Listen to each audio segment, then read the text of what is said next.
todas, les doy la bienvenida a esta segunda mesa de las segundas jornadas de enseñanza de las lenguas, titulada, bueno, la mesa está titulada Enseñanza de la lengua y la literatura y la historia en la cultura digital.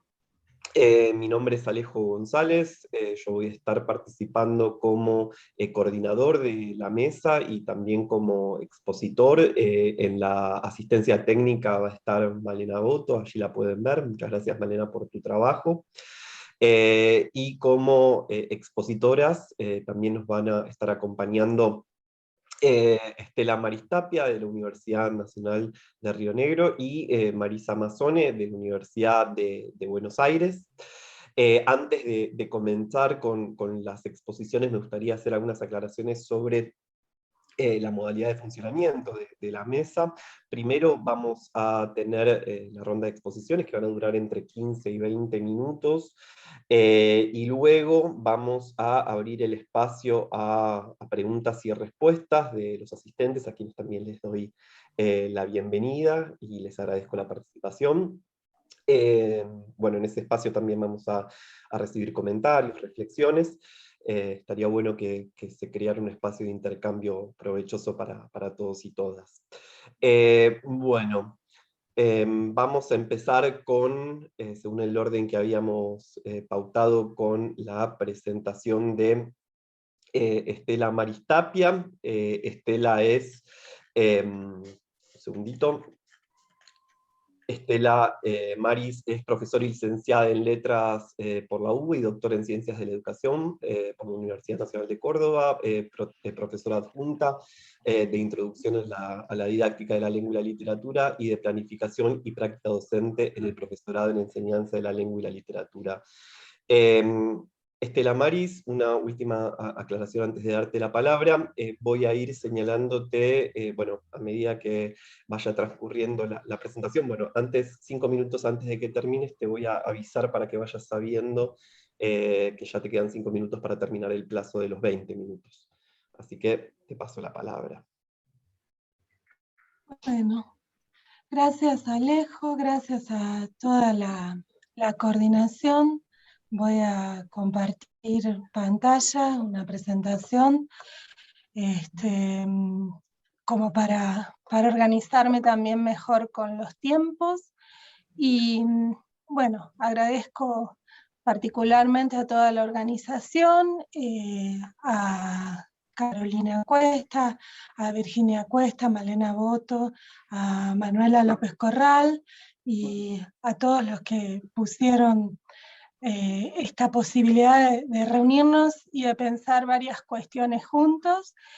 Les comento que este trabajo, el título surge mucho antes de concebir siquiera todo lo que significó la pandemia y la suspensión de clases en el 2020, y la propuesta era hacer un recorrido por algunas cuestiones metodológicas de las investigaciones que se abordan en contextos tecnológicos emergentes, 2 de ellas radicadas en el Laboratorio de Investigación en Formación de Formadores de la Universidad Nacional de Río Negro. Entonces, los objetivos de este trabajo son compartir estas reflexiones en diversos contextos de intervención didáctica mediados por las tecnologías de la información y la comunicación.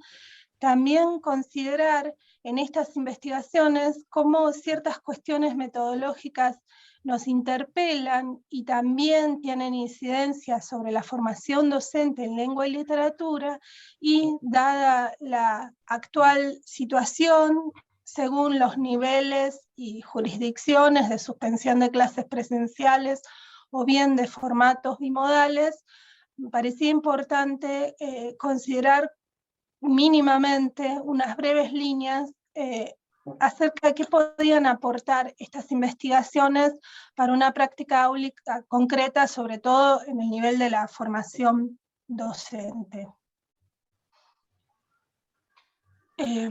Hablamos entonces, sin profundizar en cada una de ellas, de 3 investigaciones situadas La primera de ellas es la formación de profesores mediadas por TIC y Learning, el caso del ciclo de complementación, profesorado en enseñanza de la lengua y la literatura, de la cual fui directora hasta el año 2019, y en este caso enseñamos un ciclo, estudiamos un ciclo de profesorado, y en particular observamos comunidades de análisis, las mediaciones en los procesos de enseñanza en 3 niveles. En la estructura general de aulas virtuales, porque este profesorado se dicta completamente en línea, en cómo se organizaban las clases, y también observamos cómo se devolvían, cómo se realizaban las correcciones de trabajos prácticos y evaluaciones. Una cuestión importante fue los sentidos que los docentes de este ciclo de complementación daban a su propia práctica docente para la formación de profesores de lengua y literatura. La segunda investigación en la que estamos trabajando ahora en un equipo interdisciplinario se titula Dimensiones de la práctica docente cotidiana, una aproximación en clave analítica, la dirige la doctora Cecilia Fourés, y estudia las prácticas docentes en la Escuela Secundaria Rionegrina, que es una política educativa que en la provincia de Río Negro crea la SRN y comienza a funcionar en el año 2017. En esta investigación nos abocamos a las prácticas docentes cotidianas, como el nombre lo dice, los sentidos e interpretaciones que dan los docentes a su actuar y cómo esta política educativa, que tiene sus particularidades, incide en el cotidiano escolar. En esta investigación nos encontrábamos, inició en el año 2019, en 2019 hicimos el trabajo con los documentos de la política educativa, con el diseño curricular, con el régimen académico, y en 2020 íbamos a entrar a las aulas, con toda la complejidad que implicó el año pasado pensar, ¿no?, cómo entrar a aulas que ya no eran tales como espacio físico. Entonces, por una cuestión ética, no extractivista, tomando a la autora Restrepo, que considera cómo pensar el trabajo etnográfico, bueno, la decisión fue rediseñar parte del proyecto y no ingresar a las aulas, porque ya el trabajo docente estaba incidido por toda la complejidad que significó el año pasado la ASPO, que en Bariloche duró el año completo. Entonces el proyecto se siguió avanzando en la recolección de datos a través de entrevistas que realizamos con profesores de distintas áreas, directores de instituciones, sobre todo de barrios vulnerables de la ciudad de San Carlos de Bariloche.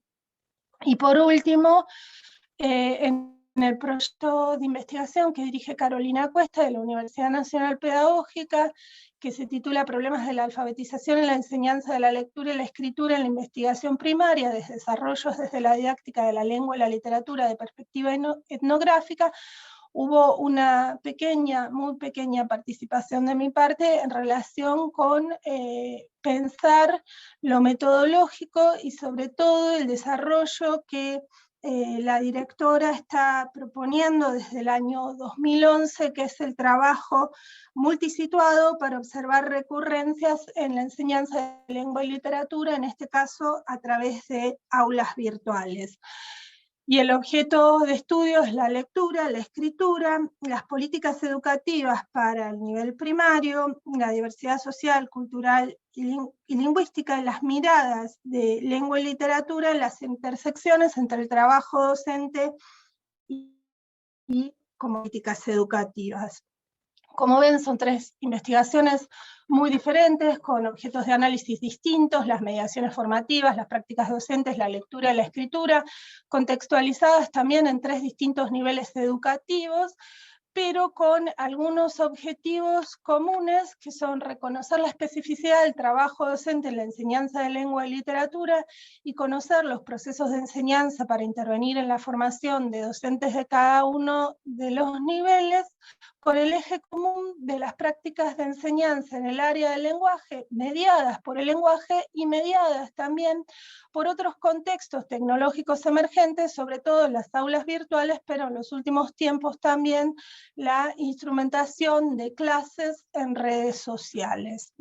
En relación con las reflexiones que quería compartir con ustedes aquí, bueno, en primer lugar, sabemos que en cualquier investigación etnográfica una caracterización tradicional es el ingreso del investigador al campo, y en estas investigaciones en particular que se producen en el ámbito educativo, la pregunta es cómo se considera esta posición, este ingreso del investigador no al aula en la forma tradicional, sino al aula virtual o virtualizada.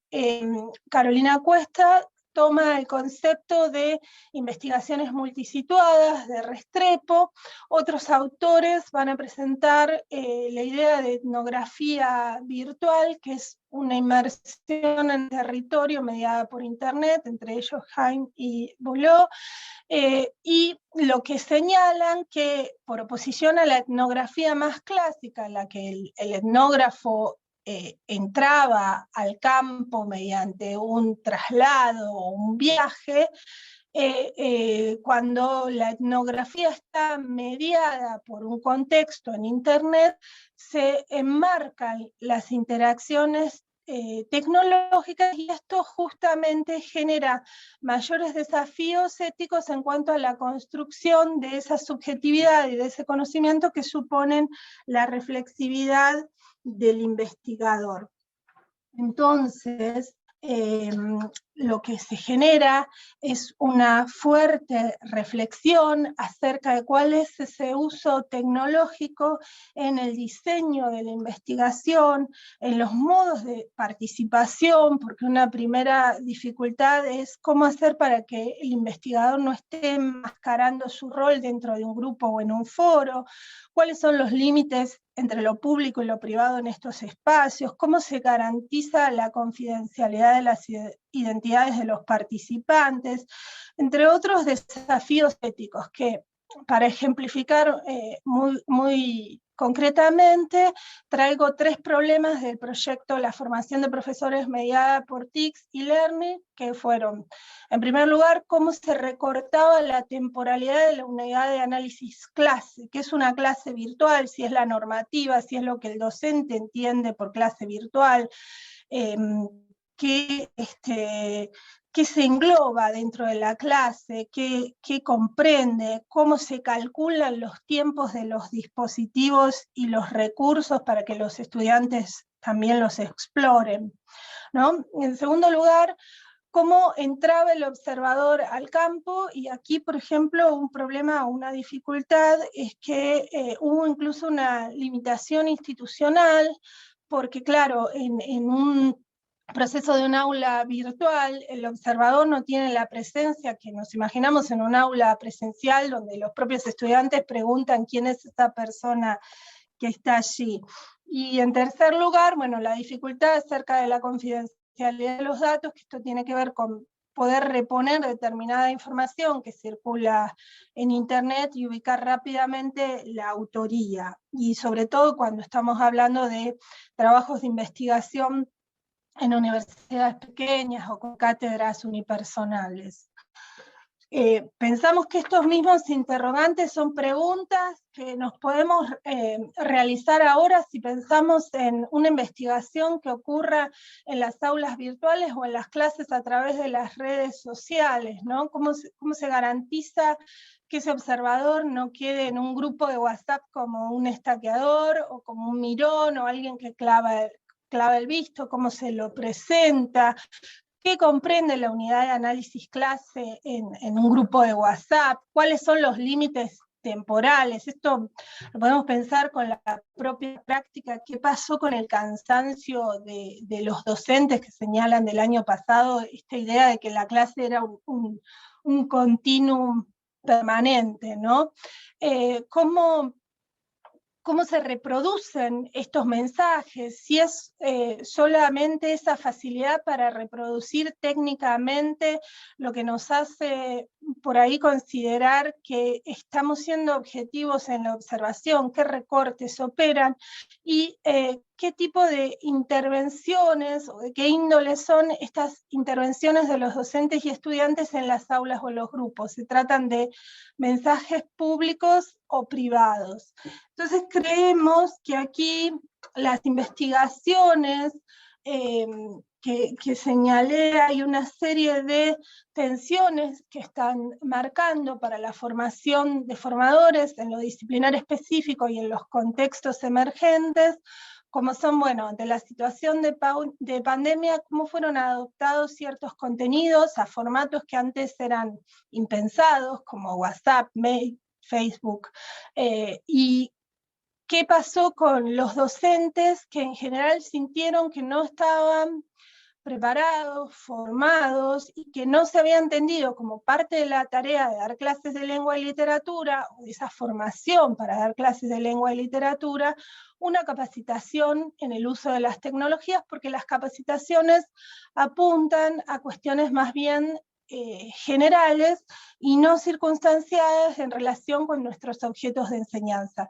Por supuesto, en la situación de pandemia, esto se agrava con la crisis de que nadie estaba preparado para enfrentar todas las necesidades vinculadas a la práctica cotidiana virtualizada, mucho menos en contextos de vulnerabilidad, de escasa conectividad, de políticas públicas que habían discontinuado las inversiones en dotación de tecnología. Bien, creemos que otra cuestión que considerar en relación con estas tensiones, estos desafíos, son cómo se desarrolla en la formación docente en letras, las clases y las mediaciones virtuales que van generando algunos modelos de escritura en los que sería conveniente continuar indagando para también ponerlos en relación con modos de leer y de escribir en la disciplina escolar lengua y literatura. Y también otra cuestión en la cual las investigaciones nos pueden aportar a la formación docente es cómo incorporar una inquietud por especificidades en modos de leer y escribir mediados por tecnología, sin que estas especificidades se reduzcan o a modos de modernización de la escuela, que como señala López Corral, son formas de considerar una suerte de maquillaje, ¿no? De que la escuela está entrando en lo moderno, también sin crear falsos debates entre lo nuevo, lo viejo, el nativo digital, y cuestiones que resultan ya un tanto perimidas. Queremos señalar en relación con la investigación de trabajo docente en el último año que se han ido adoptando los cuadernillos de Seguimos Educando en algunos casos, que se han producido, que los docentes han producido cuadernillos artesanales en papel que encontraron la vía y el esfuerzo para entregarlos a los estudiantes, porque en muchos casos, por ejemplo, para la escuela secundaria rionegrina, el cuadernillo de Seguimos Educando no contempla contenidos disciplinares específicos para cada año. Así esta docente de lengua en una entrevista nos manifestaba el año pasado todo el trabajo que hacía para seleccionar actividades, para mandarlas a través de un link, un Drive, Facebook, y cómo últimamente estaban circulando también por WhatsApp. Todo esto sobrecargó las tareas docentes por diversos motivos, pero principalmente en los trabajos con los sectores de mayor vulnerabilidad por la falta de conectividad. Más o menos en Bariloche las instituciones con mayores dificultades estaban con índices menores a un 50% de alumnos conectados, cómo faltó un encuadre en tiempos de la institución escolar, y esto que no vamos a desarrollar, pero tiene que ver cómo encontrar estrategias para el trabajo por áreas, por mundos de conocimiento o en la interdisciplinariedad, que es uno de los ejes de la educación secundaria rionegrina, los talleres interdisciplinarios, y que en este trabajo interdisciplinario lengua y literatura no se transforme en un conocimiento meramente instrumental para otras disciplinas, donde lo que se pierde es el objeto de enseñanza y queda reducido a leer para o escribir para. Creemos que algunos aportes de las investigaciones a las intervenciones en formación docente, y aclaro que no son solo aportes míos, sino trabajos que están ocurriendo en diferentes campos de la didáctica de la lengua y la literatura. Bien, es la redefinición de clase, el repensar qué es un aula virtual, cuáles son las estrategias metodológicas, cómo considerar las interacciones, cómo considerar las correcciones. Pensamos que esto es importante como aporte también a las prácticas intensivas de enseñanza en lengua y literatura, y cómo desarrollar una observación de clases virtualizadas o cómo dictar incluso una clase virtualizada. Luego otra cuestión es el debate en torno a los recursos disponibles para la enseñanza de la lengua y literatura, de qué fuentes proceden, cuáles son las políticas educativas que los enmarcan, cómo conciben a la lengua, las literaturas, el lenguaje, cómo estos materiales a veces son sustituidos, incorporados, rearmados en ese tejido artesanal que Marta Negrín señala para los manuales escolares, y hay procedimientos similares allí, cómo se organiza el trabajo docente en el aula, y en otras investigaciones que se empieza a indagar en las formas de leer y escribir vinculadas a los consumos culturales de los adolescentes, o bueno, las tecnologías multimodales y multimediales, que en realidad nos dan cuenta de representaciones de los docentes que hemos ido construyendo sobre la lectura y la escritura adolescente de nuestros estudiantes. Para concluir,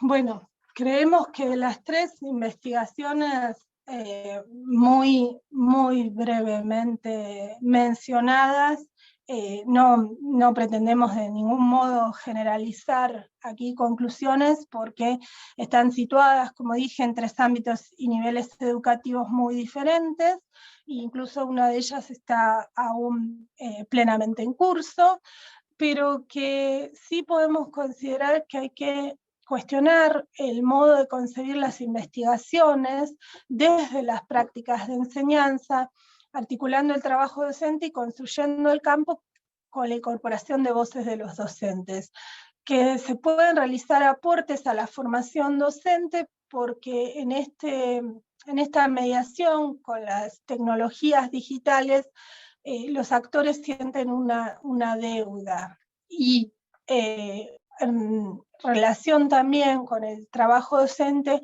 adherimos a la posición ética de dar la voz a los propios docentes, de valorar las tradiciones en la enseñanza de la lengua y la literatura, y este es un posicionamiento político de la didáctica de la lengua y la literatura como disciplina de investigación y de intervención, que puede mirar problemas situados en las aulas y desde las aulas, ya sean estas espacios físicos en las escuelas o espacios virtuales en Internet. Nada más, muchas gracias.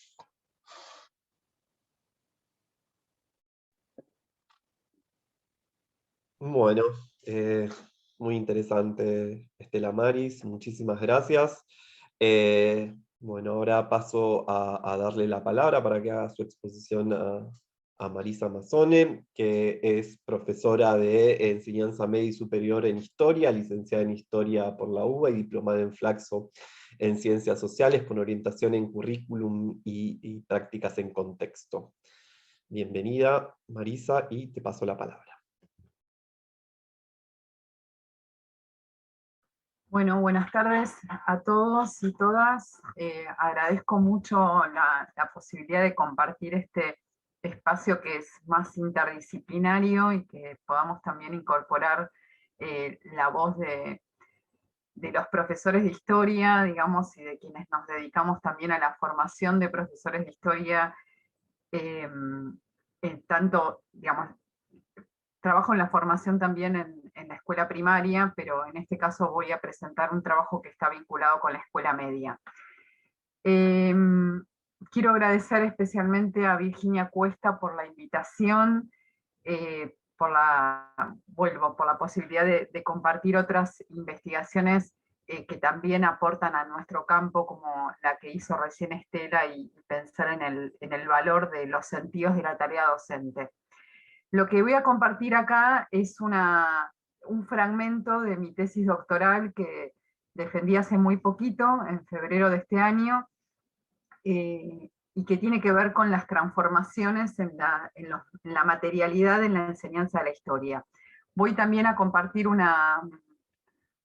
PowerPoint que me ordena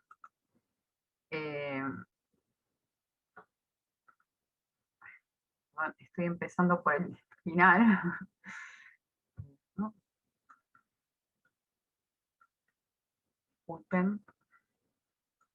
Bueno, acá está. Entonces, la propuesta lo pongo en pantalla completa, ¿no? Ahí. Elegí titular esta comunicación a través de una primera pregunta: ¿podemos seguir pensando en una historia escolar transmitida solo por libros? Y como subtítulo, los desafíos de la transformación de la materialidad en historia. Hay algunas preguntas eje que van a recorrer esta presentación.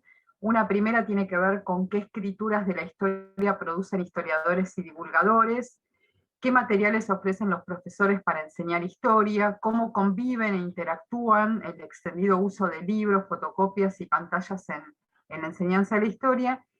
Y unas últimas dos preguntas, y en particular la última: ¿en qué medida se está modificando la materialidad de la historia escolar y qué implicancias tienen estos cambios tanto para la investigación como para la formación docente? Quiero compartir algunas perspectivas teóricas en las que se basa este trabajo. Yo hice una tesis que se llama Enseñar a leer y escribir en historia. Acá la comparto. Hay algo de estos espacios, digamos, en las que uno no tiene, digamos, a todos sus compañeros acá para compartir en los cuerpos, que quiero a veces incorporar un poquito en estas presentaciones y poder mostrar algo de la materialidad, al menos de mi escritorio, ¿sí? Entonces decía, enseñar a leer y escribir en historia hoy, los cambios escolares en un contexto de transición cultural. Hubo dos conceptos principales que vienen de canteras y de campos diferentes. Uno es el concepto de conversión digital de Dewey. Él es un filólogo. Él ha trabajado, este es un libro, digamos, que ya tiene unos años, pero que sigue teniendo muchísima vigencia. Él trabajó alrededor de este concepto que viene como del campo religioso, de pensar cómo el mundo digital transformó absolutamente nuestra vida cotidiana, y también todas las profesiones que tienen que ver con la lectura y la escritura, y entre ellas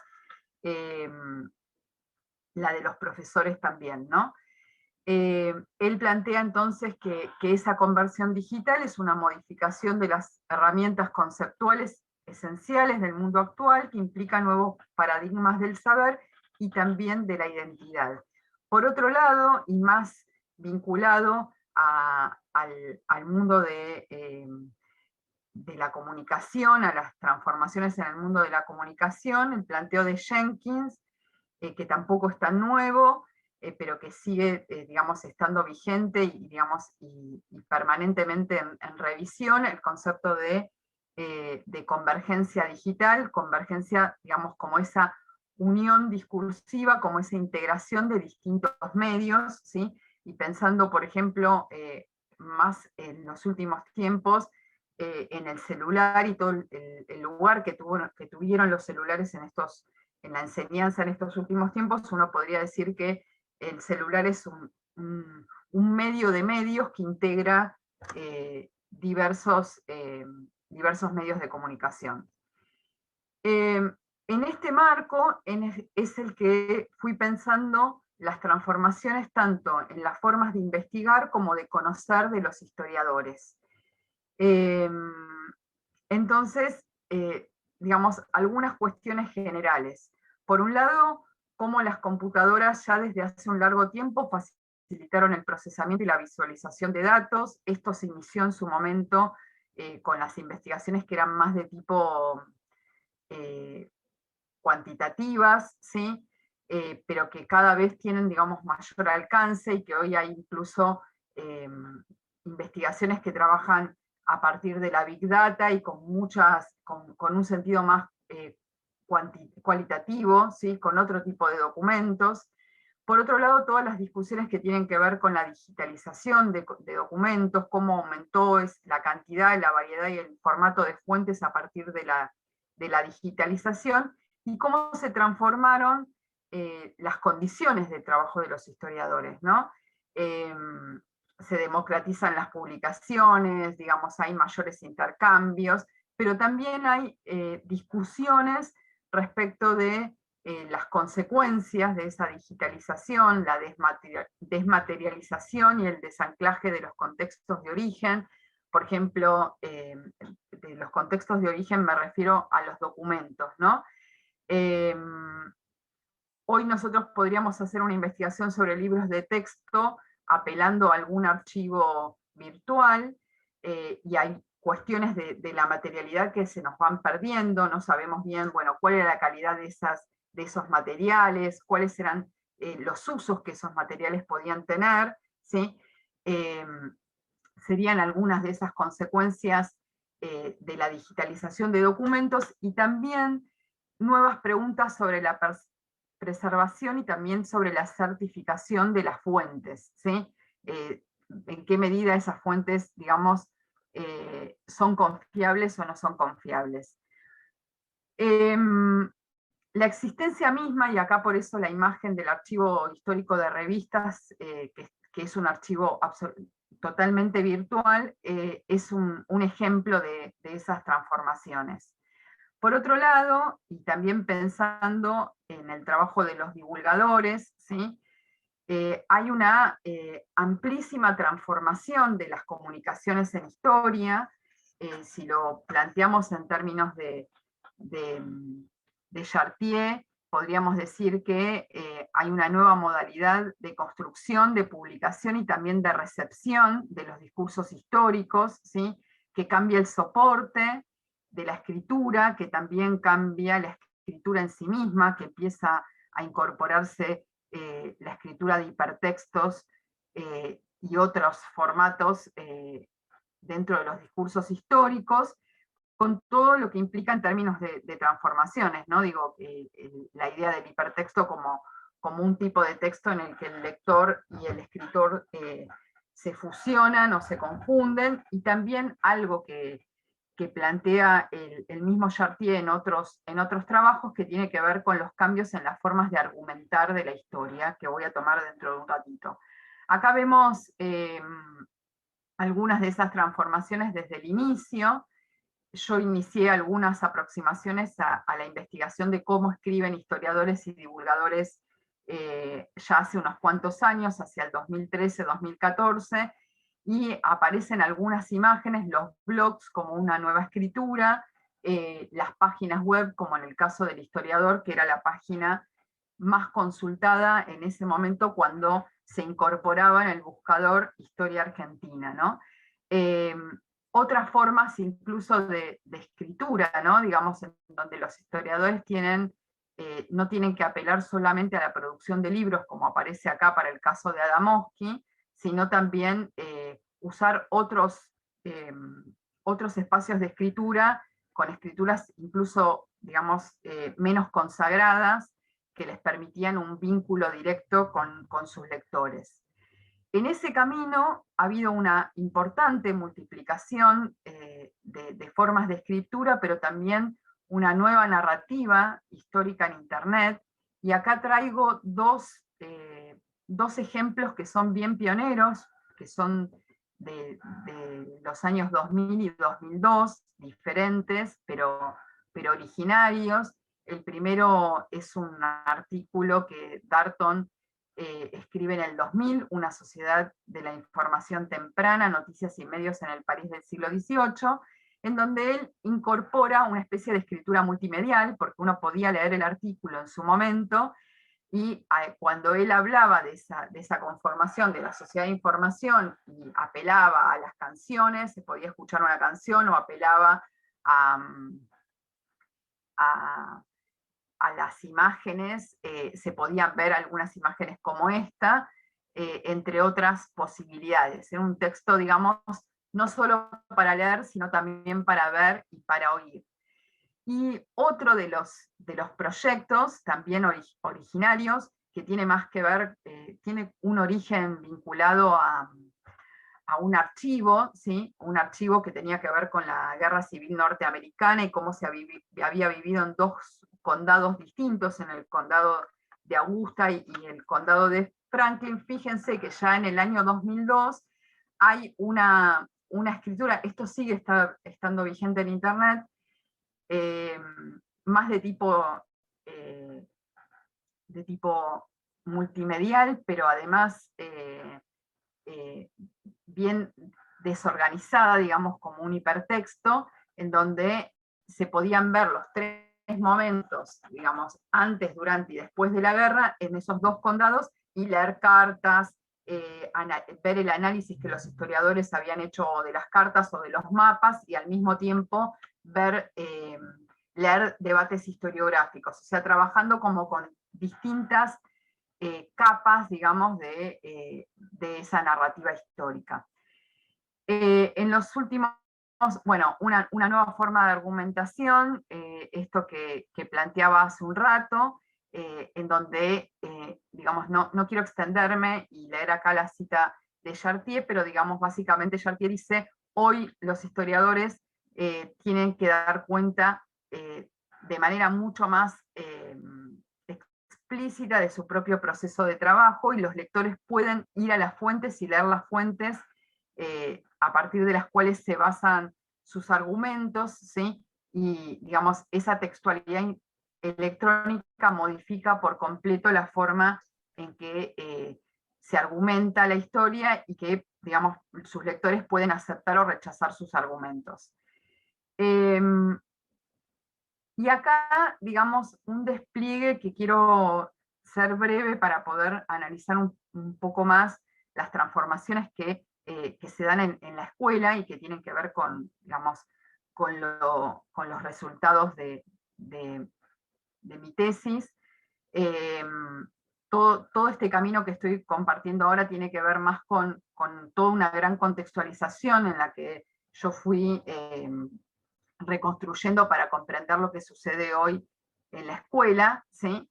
Y en esa nueva estética de la narrativa histórica hay algunos elementos bien importantes y bien interesantes, y que no son nuevos, pero que empiezan a tener mucho más peso, que es los documentales, ¿sí?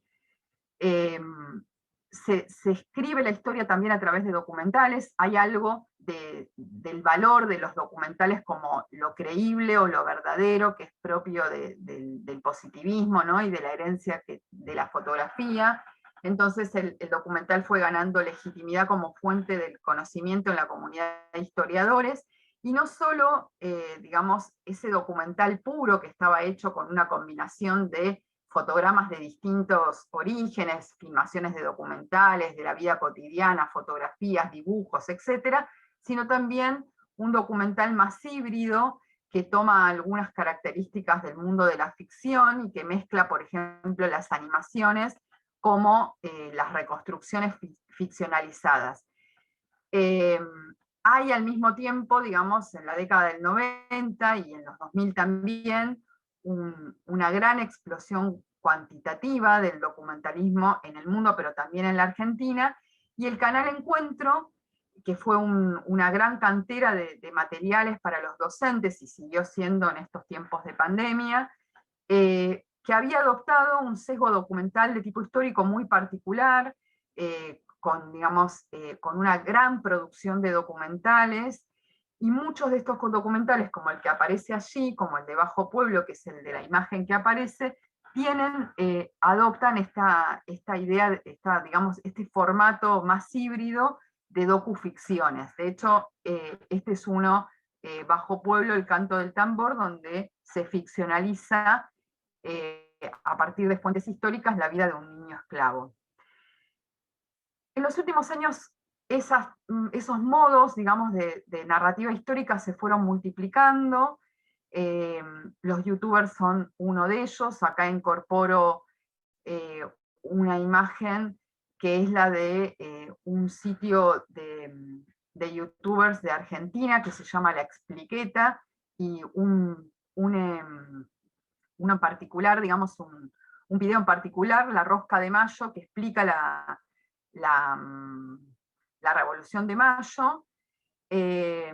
Estos, digamos, siguen siendo importantes fuentes de información, particularmente pensando en los chicos, ¿sí?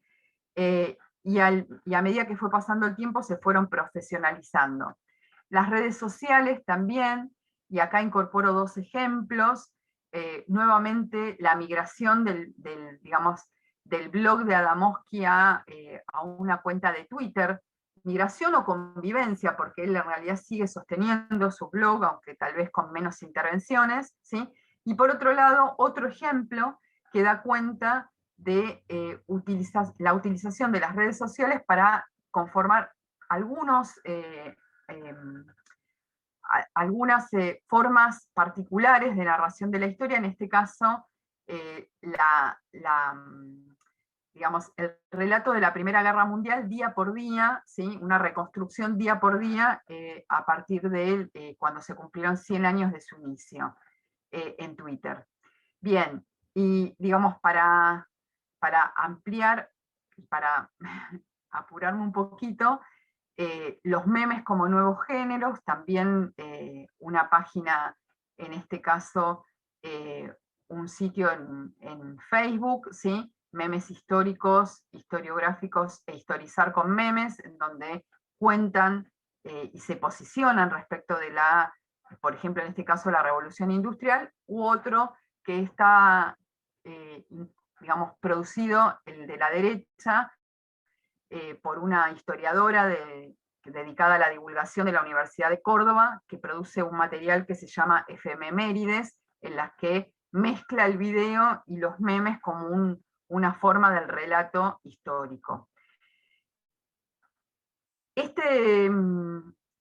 Los podcasts, digamos, son los más nuevos, aunque en realidad retoman características de la radio, digamos, que no es un medio tan cercano, pero digamos reeditan algunas características de la radio. Algunos son programas de radio que circulan como podcasts y otros son narraciones especialmente dedicadas a este nuevo formato, que a partir del 2015 fueron creciendo mucho en la Argentina. Acá hay un ejemplo del IDAES de la Universidad de San Martín.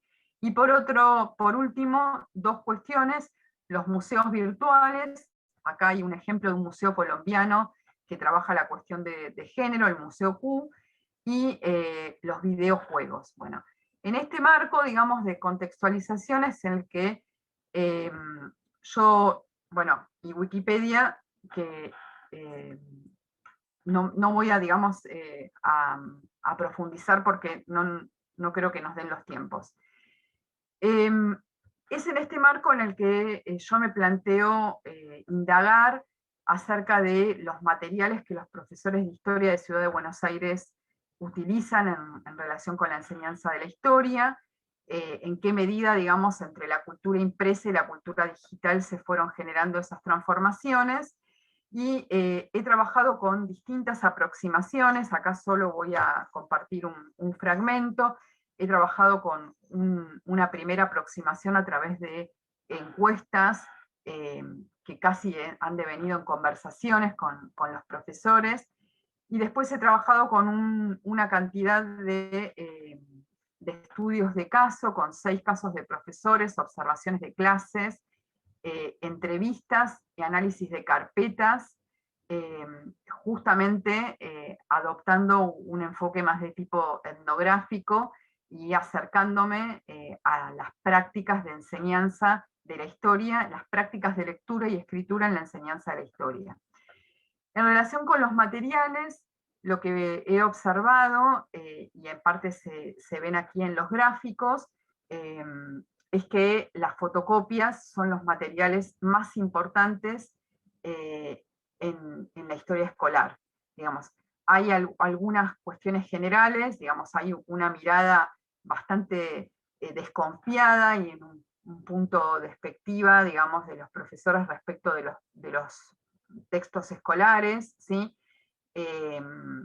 Los textos escolares tienen sabor a poco para los profesores, son digamos, considerados sesgados, digamos, se recetan más que nada para los primeros años de la escuela media, para los chicos de primero y segundo año, y a partir de tercer año en general se trabaja con fotocopias. La fotocopia es una producción bien escolar, una manufactura escolar, es el objeto de lectura principal, y hay ahí como una cuestión, digamos, como dilemática en parte.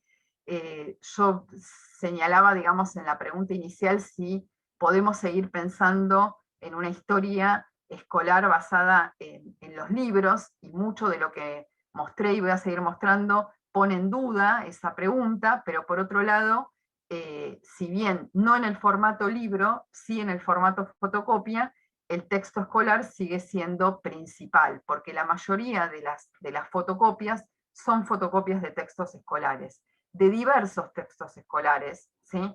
Que se van complementando, pero son principalmente de fotocopias. En algunos casos se incorporan algunos textos académicos o textos de divulgación. El segundo material, digamos, y viendo el segundo cuadro que aparece acá en pantalla en relación con los nuevos materiales, creo que el gráfico no se puede ver del todo, pero el primer material, digamos, principal que incorporan los profesores en el marco de la cultura digital y considerando, digamos, las políticas públicas de los últimos años, son los documentales. Y ahí vemos cómo esa cultura digital incorpora un material clásico, reeditado de alguna manera, digamos, hay mucho mayor acceso a esos materiales, y un acceso, digamos, que se puede dar tanto en escuelas en las que hay acceso a internet como en las que no, digamos. Los documentales, los profesores los incorporan como links en los materiales digitales, como se trabajan en clase, pero también fuera de clase. He observado, digamos, diversas formas de leer documentales, algunas más asociadas a las tradiciones escolares, como leer documentales como texto, en donde lo principal es la voz en off, ¿sí? Y no se leen justamente materiales como cine, incorporando, digamos, las características propias de un documental, y el documental como una reconstrucción que considera distintos, digamos, que pone en juego distintos materiales de distinto origen. Y en tercer lugar, otras de las cuestiones que aparecen como principales es el uso de páginas web y el uso de Wikipedia. En relación con esto último, He trabajado con algunas preguntas que apuntan a pensar si los profesores se orientan respecto del uso de materiales digitales en general. Hay algo muy particular, que es que con este uso de materiales digitales y con la posibilidad de que los chicos cumplan algunas tareas buscando información en Internet, cambia el lugar del profesor, digamos. Antes el profesor señalaba, o principalmente, cuáles eran los materiales de uso en sus clases, y ahora quedan en parte en manos de los alumnos, y eso genera un problema importante, ¿sí?, respecto de la fiabilidad, de la confiabilidad de esos materiales.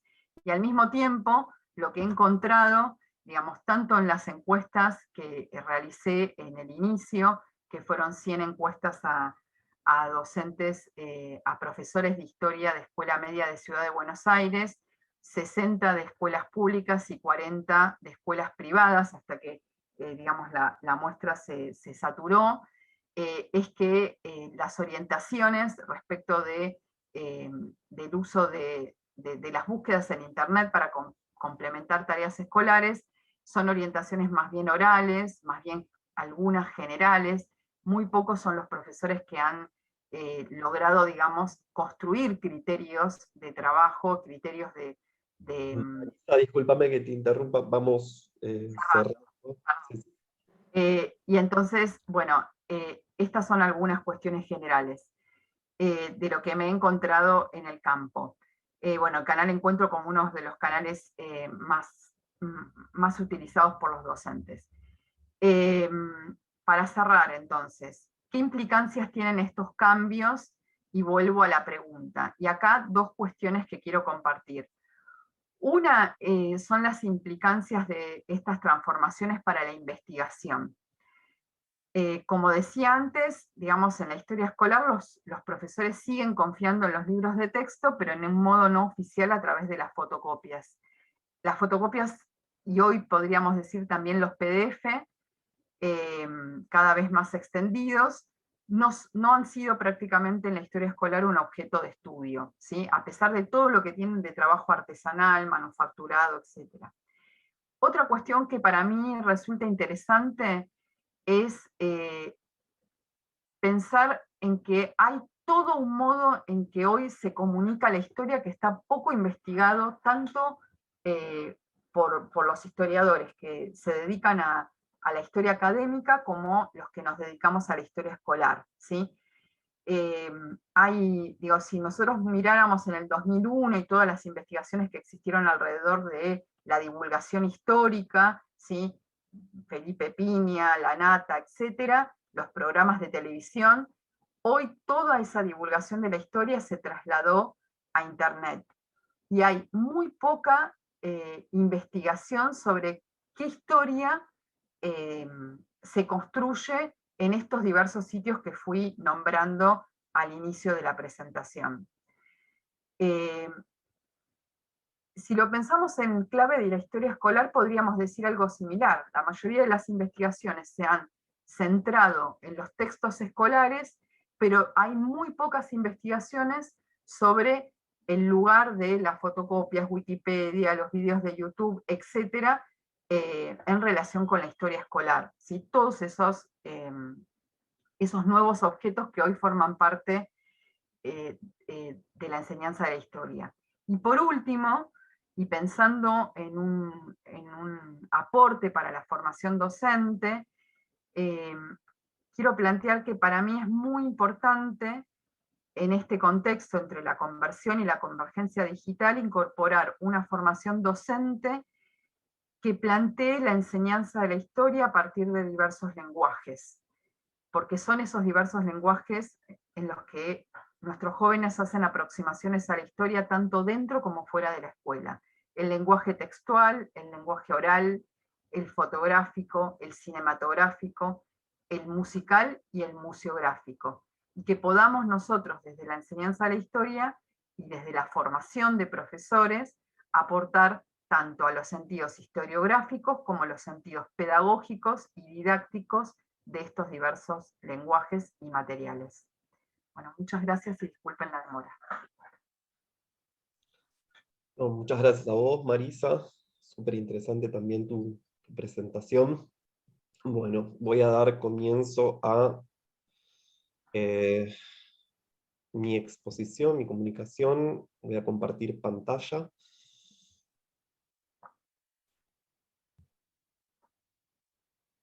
segundito. Bueno, antes que nada me presento. Mi nombre, como ya dije, es Alejo González. Yo soy doctor en Ciencias de la Educación, licenciado y profesor en Letras, magíster en Tecnología Educativa, y me dedico básicamente a investigar los cruces, las relaciones entre la integración de tecnologías digitales en la escuela y la enseñanza de los docentes de lengua y literatura del sistema educativo, ¿no? La comunicación que voy a presentarles hoy se titula Alfabetización digital y didáctica de la lengua y la literatura, tendencias globales, políticas educativas y trabajo docente. Antes que nada, no quería dejar de agradecerle a los organizadores de las jornadas por la invitación. La verdad que compartir este espacio con Estela Maris y Marisa en el marco de, digamos, una mesa interdisciplinaria para pensar cuestiones de la cultura digital, la verdad que es una oportunidad que no se presenta siempre, así que muchísimas gracias. Retomo. Entonces, el trabajo se titula Alfabetización digital y didáctica de la lengua y la literatura, tendencias globales, políticas educativas y trabajo docente. En esta presentación quiero compartir algunas reflexiones que surgen de una investigación etnográfica que realicé con docentes y alumnos de escuelas secundarias de la Ciudad Autónoma de Buenos Aires y provincia de Buenos Aires entre los años 2015 y 2020 aproximadamente, y que se plasmó después en una tesis doctoral titulada La integración de tecnologías digitales en la enseñanza de la disciplina escolar lengua y literatura, que defendí el año pasado 2020. Sigo. Bueno, entonces, el problema particular que quiero retomar de ese trabajo de investigación tiene que ver con una tendencia que entiendo que es global, ¿sí? Y que está vinculada al mundo de la tecnología educativa. Una tendencia que también ha encontrado injerencia a nivel local en políticas educativas como son las de alfabetización digital, y que, tal como entiendo, guardan más de una relación con las políticas educativas que han tenido por objeto en tiempos recientes a la disciplina escolar lengua y literatura. Y también les voy a compartir algunas de las implicancias que, como he podido observar, tiene ese proceso de convergencia y encastre, retomando categorías de Carolina Cuesta, para el trabajo docente. Bueno, entonces, un segundito.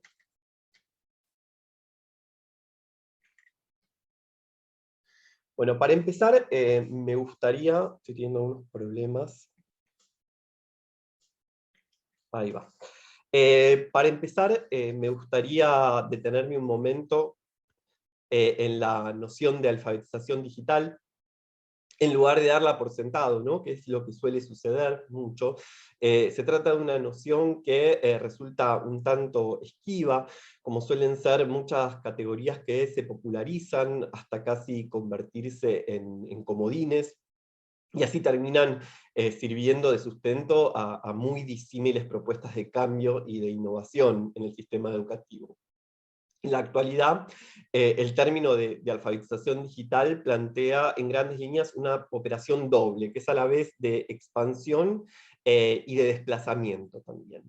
La expansión tiene que ver sobre todo con una búsqueda de ampliación de los saberes básicos que la escuela definió tradicionalmente como el eje central de su trabajo.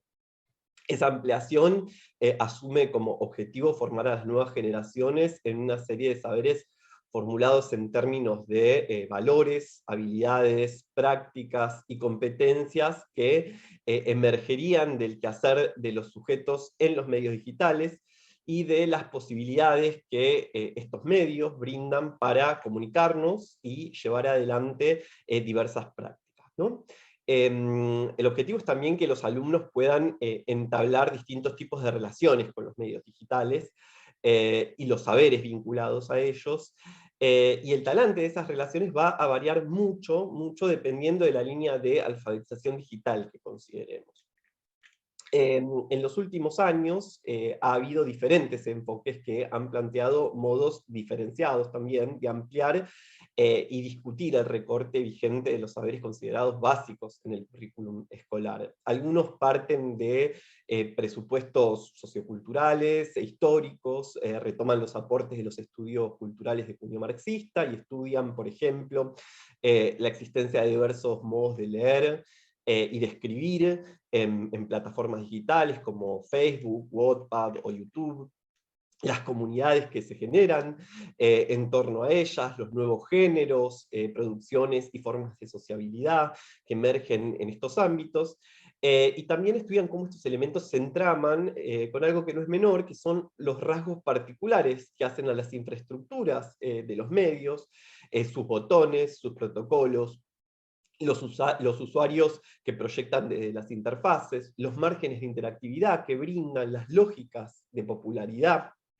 que configuran su semiótica, los modos en que datifican nuestras interacciones, entre otros. Algunos de estos estudios, incluso también podríamos pensar, contemplan dimensiones críticas respecto de los modos en que los medios buscan modelar nuestros consumos como usuarios, y también procuran revelar los intereses, las disputas y las apropiaciones de los usuarios, apropiaciones que son mayormente invisibilizadas por los estudios más optimistas respecto de las posibilidades que brindan las tecnologías digitales para la educación. En esta tradición podemos ubicar, por ejemplo, los aportes realizados por los estudios de las multialfabetizaciones, las alfabetizaciones digitales críticas, la tecnología educativa de perspectiva crítica también, y los estudios en medios digitales, algunos de los cuales también mencionó en su presentación Marisa. De esto después podemos hablar si les interesa. Sin embargo, la tradición dominante de alfabetización digital que podemos encontrar plasmada, por ejemplo, en documentos de la UNESCO, en estudios académicos financiados por la Unión Europea y el Banco Mundial, y en las propuestas tecnoeducativas de las nuevas alianzas que se entablan entre grupos editoriales, fuertemente enraizados en la escuela y plataformas digitales. Bueno, esa tradición sigue con diferentes matices la línea celebratoria del cambio tecnológico. Es una tradición que entiende a los medios digitales, dada la personalización que ofrecen, entiende que estos medios habilitan aprendizajes centrados en los tiempos, en los intereses, en las necesidades de cada alumno, y que estimulan así la actividad, la participación, esta cultura de la participación de la que habla, por ejemplo, Henry Jenkins, pero que también ha retomado Carlos Scolari, y también la expresión de los individuos. Esto los haría compatibles haría compatibles los aportes de esta tradición con el constructivismo y su afán por superar la instrucción simultánea y adaptar la enseñanza a los ritmos personales de aprendizaje de los sujetos. Ahí se me fue, un segundito. Bueno. Entonces, bueno, esta tradición de alfabetización digital trabaja reelaborando los discursos escolanovistas, ¿no? Como bien ha señalado la especialista Inés Dussel. El empoderamiento freiriano puede convivir sin demasiados problemas con la participación activa que promueven plataformas como Facebook, plataformas que además, dadas las formas de interacción que habilitan, permitirían también la expansión de la colaboración horizontal entre los usuarios y usuarias, ¿sí? Y aportarían así a la formación de ciudadanos activos y autónomos dentro de la vida democrática de los países. Todos estos planteamientos no surgen ex nihilo, arriban para inscribirse en un escenario pedagógico polémico, ¿no? O sea, tienen un escenario en el cual buscan discutir con otros posicionamientos, una historia de discusiones sobre el currículum escolar, por ejemplo.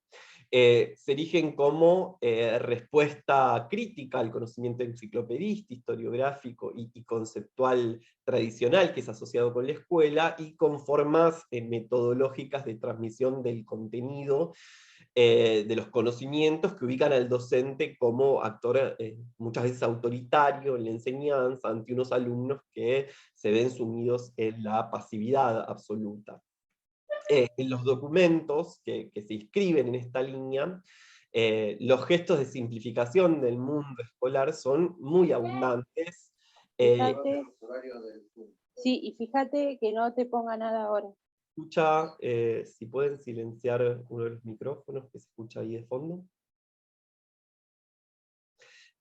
Bueno, continúo. Entonces, vemos simplificaciones importantes del mundo escolar en estos documentos.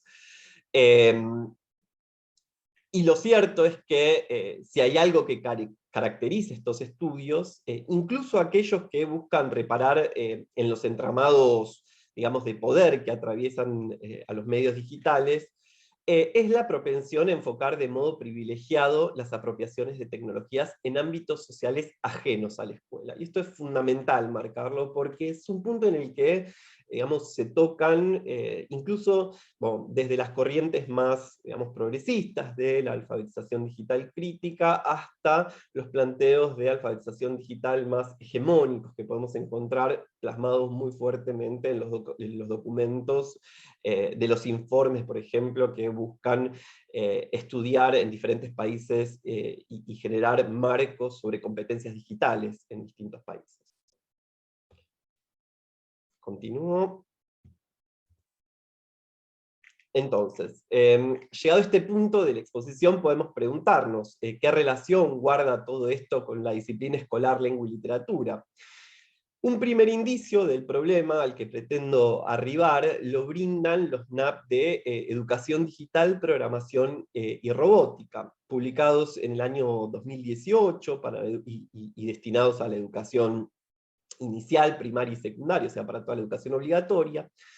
Estos NAP retoman abiertamente la tradición de alfabetización digital desescolarizadora de la que vengo hablando, y fueron uno de los aportes más gravitantes de la gestión educativa del gobierno de Cambiemos. De hecho, fueron el único diseño curricular elaborado por esta gestión, y una de las políticas que le permitió a esa gestión cumplir con las expectativas del área de educación de la Agenda para el Desarrollo Sustentable 2030 de la UNESCO. Esto quedó, sobre todo, a la vista cuando el expresidente Mauricio Macri aludió a estos NAP directamente durante el debate televisivo entre candidatos presidenciales del año 2019, y los recortó estos NAP como uno de los grandes logros de su gestión dentro del bloque temático de educación y salud. En ese momento señaló particularmente el éxito que suponía para su gestión el reconocimiento de la Agencia Educativa de las Naciones Unidas. Si volcamos una mirada un poco menos amable, ¿sí? Sobre estos NAP, que traje a colación para ver la injerencia de las líneas de la alfabetización digital en el plano local, vamos a poder ver que transparentan una agenda de rasgos muy particulares.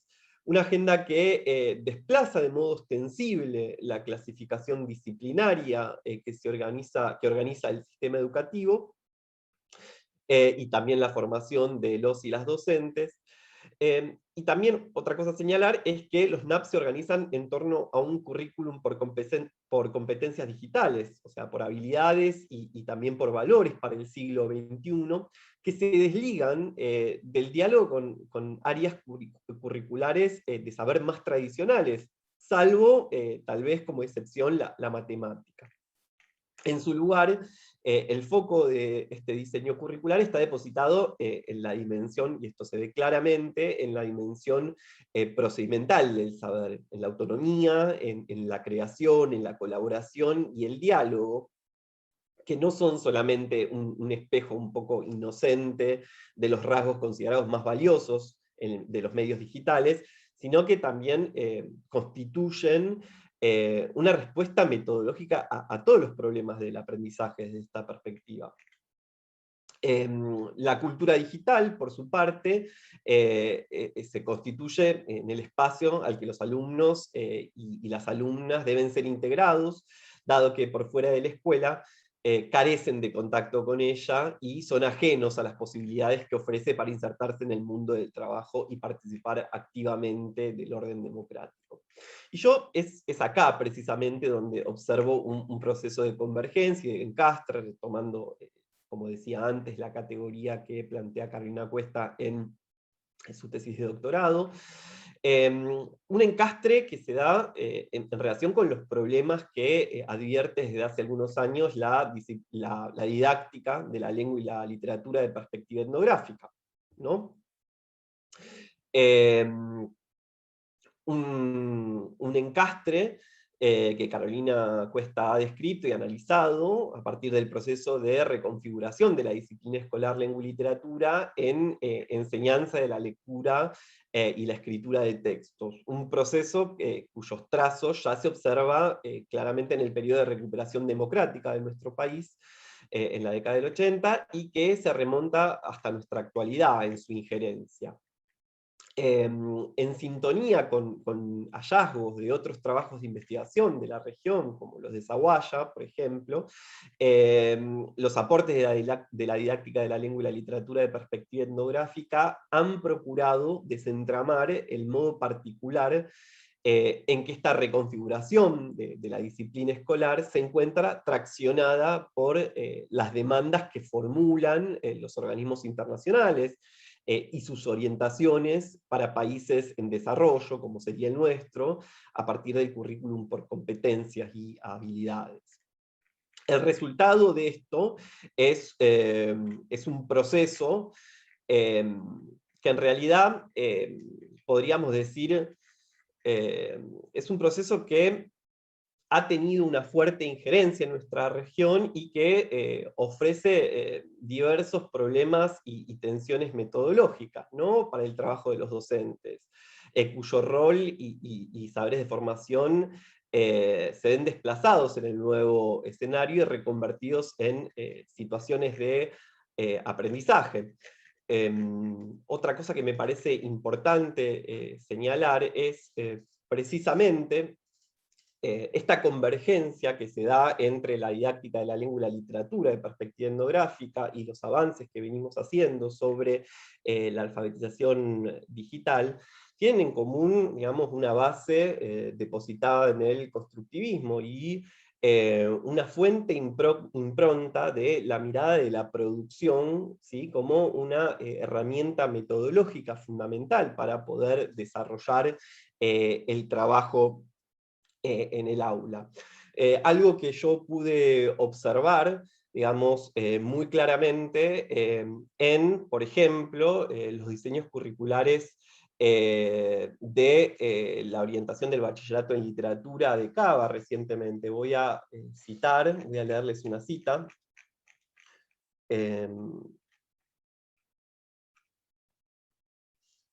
Fundamental, o sea, allí, ¿sí?, en el currículum de la nueva escuela secundaria de la Ciudad Autónoma de Buenos Aires, la tecnología resulta fundamental, y ahí empieza la cita, para la construcción de comunidades de lectores y escritores en el siglo XXI. Está presente en el uso y potencialización de asistente para la corrección y edición de los textos, la producción de publicaciones virtuales, la escritura compartida y colaborativa en wikis, la participación y moderación en foros, la interacción y la difusión en redes sociales, Facebook, Twitter, Instagram, etc. La creación de word toys, videos poemas, cuentos digitales, trailers, microficciones, videominuto y narrativa hipertextual en general. Por otra parte, también el trabajo etnográfico que realicé durante mi tesis, durante la investigación que culminó en mi tesis, con docentes y alumnos de escuelas de la Ciudad de Buenos Aires y provincia de Buenos Aires, me permitió detectar distintas tensiones originadas en las conceptualizaciones de las tecnologías en términos del desarrollo de prácticas sociales en medios digitales. Y ahí vemos de nuevo esta convergencia, la propuesta de la alfabetización digital centrada en el hacer, en el usuario, en la participación, en la actividad, y las propuestas que están más bien ligadas con la psicogénesis, ciertas reutilizaciones que se han hecho de los enfoques socioculturales. Y me gustaría detenerme un segundo a contarles un poco sobre esas tensiones. Una de ellas fue la tensión productivo-emulativa, así la denominé, que se detecta cuando los docentes llevan adelante proyectos, ¿sí? Proyectos en cuyo marco la producción y el diseño de objetos digitales auténticos termina por ocupar todo el espacio temporal de la clase, ¿sí? Por los recursos y esfuerzos que convoca y por la intensificación del trabajo docente que involucra.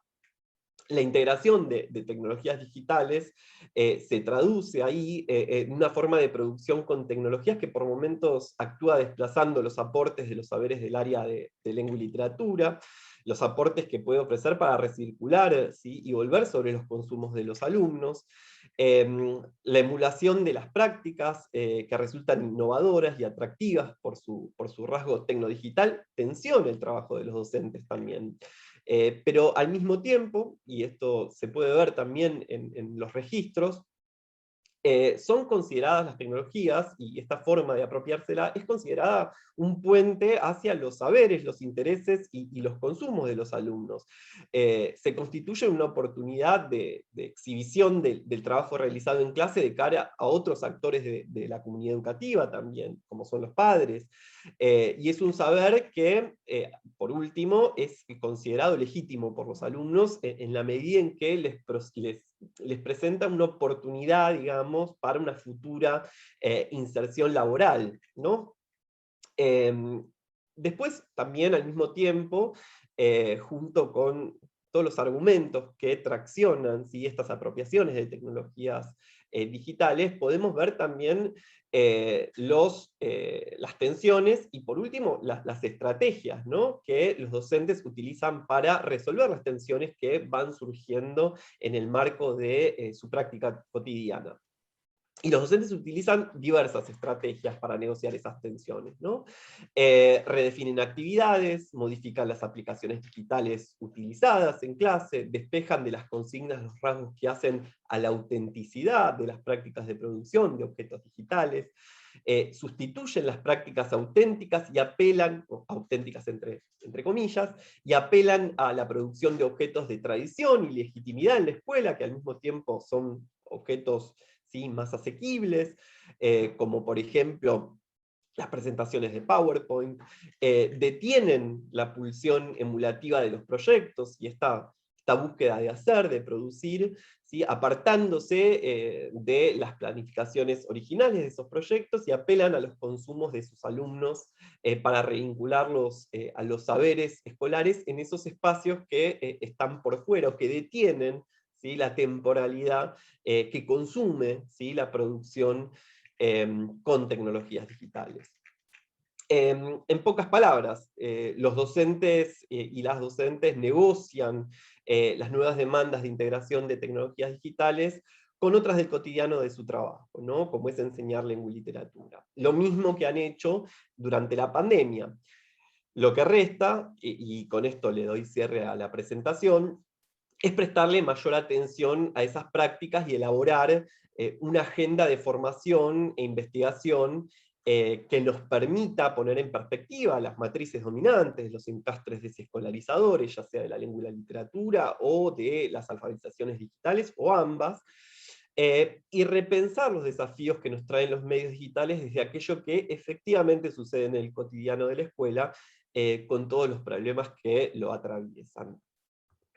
Así que doy por finalizada mi presentación, les agradezco su atención, y ya podemos comenzar con el espacio de preguntas, si les parece.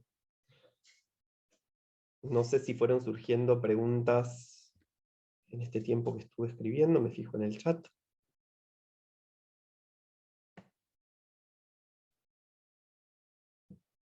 Sí, pueden ir escribiendo acá, Lucas nos recuerda, pueden ir escribiendo en el chat sus consultas. Estela, Maris y Marisa, las invito a que desmuteen los micrófonos.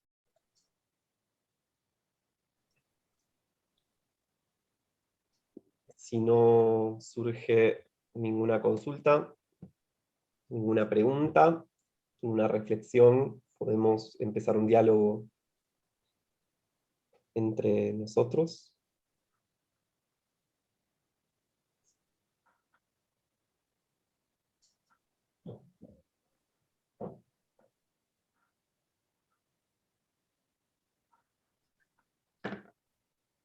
Estela, Maris, Marisa, ¿quieren realizar alguna pregunta, una reflexión, compartir?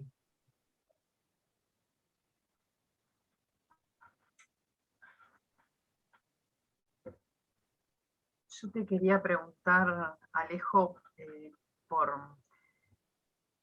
porque también trabajo en Ciudad de Buenos Aires como formación docente en CEPA, digamos, en lo que era antes CEPA y ahora Escuela de Maestros, y dijiste algunas cosas que están tornándose ahora una especie de política educativa sin diseño curricular, digamos, en el sentido de que se están imponiendo como criterios de trabajo, a pesar de que los diseños curriculares no, me refiero más a primaria, yo trabajo en primaria, los diseños curriculares de primaria son anteriores, son del 2004,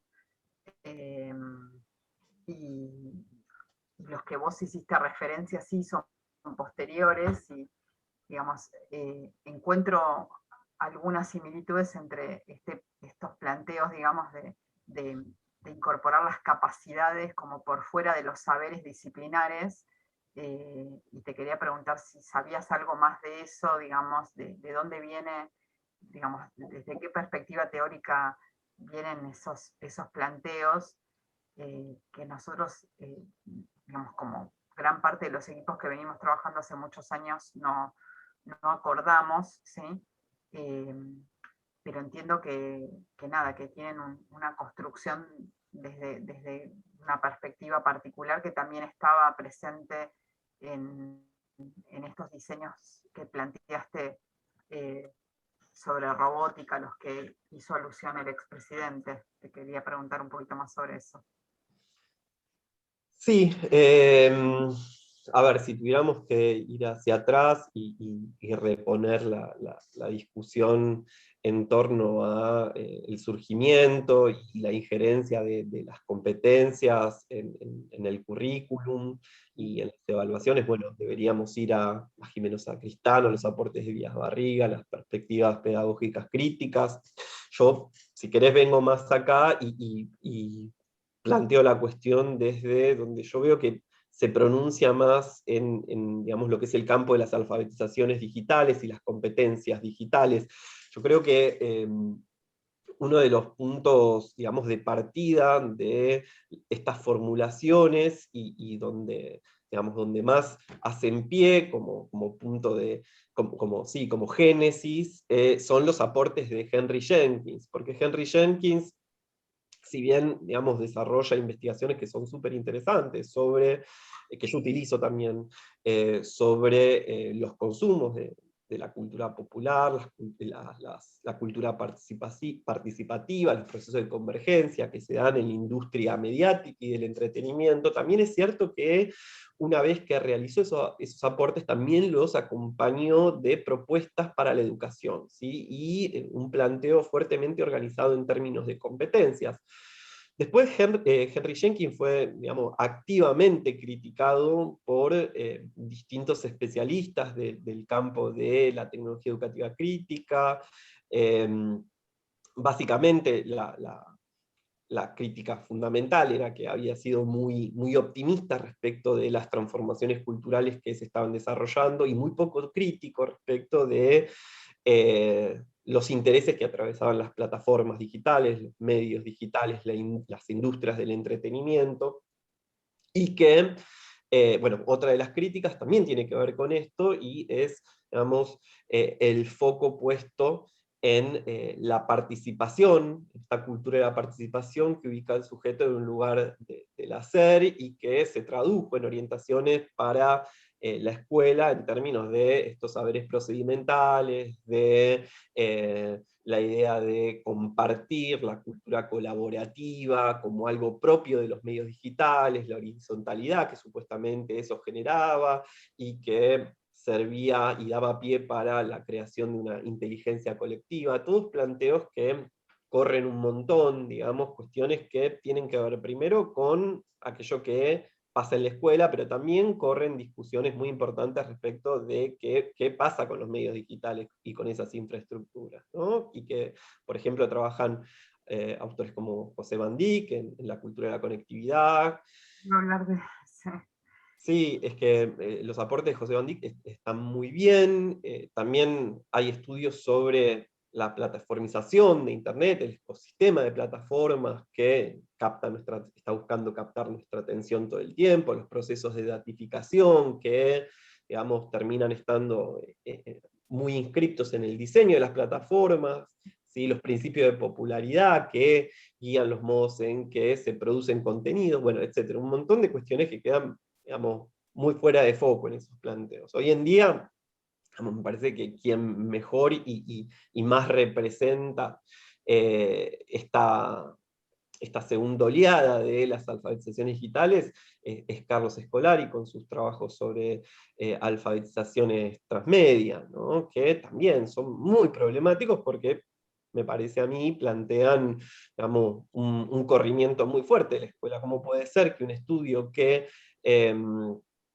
tiene por objetivo generar competencias para la escuela, si no estudie la escuela, sino otros ámbitos sociales de producción de la cultura? O sea, allí hay un problema epistemológico y metodológico fundamental que parece que no existiera en muchos casos, y que cobra, digamos, muchísima importancia a nivel local en el currículum de, bueno, en los NAP de educación digital, por ejemplo.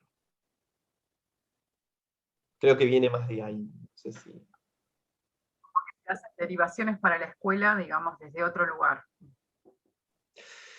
Sí, sí. Por ejemplo, Estela Maris, vos hablabas de los nativos digitales, y hoy se habla de prosumidores, ¿no? O sea, son todas categorías que rompen un poco con la historicidad de las prácticas, ¿sí? Parten de presupuestos un poco, ¿no?, muy problemáticos para mí, al menos porque el prosumidor en cierto punto trata de ser una novedad porque se distinguiría de los consumidores pasivos de los medios masivos de antaño, ¿no? Y eso en realidad nunca ha sido así. O sea, siempre ha habido lectores activos, ¿no?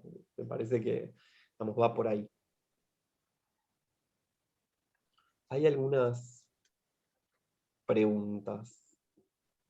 Por ejemplo, acá tenemos a Víctor, quería comentar y reflexionar sobre la cuestión de la autoridad y autoridad académica para la producción de materiales que circulan en la realidad escolar. Marisa comentaba que se siguen usando las fotocopias. ¿Tiene que ver con los recursos o con la autoridad sobre el conocimiento?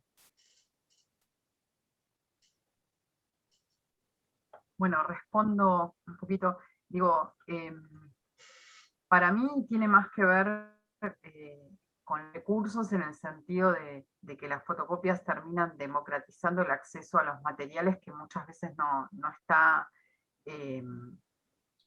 digamos, no está garantizado. Me parece que es igual bastante complejo, porque creo que al mismo tiempo las fotocopias se convirtieron en una tradición, y a su vez hay características del sistema editorial en Argentina que la verdad que hacen muy difícil que los profesores podamos recetar libros, ¿no? En el sentido de que hay una lógica de las novedades en las que los libros, digamos, se producen cada 2 años, se rompió con esa lógica de los libros de texto, de la compra, de la reutilización familiar, o intraescuela, digamos, de los libros.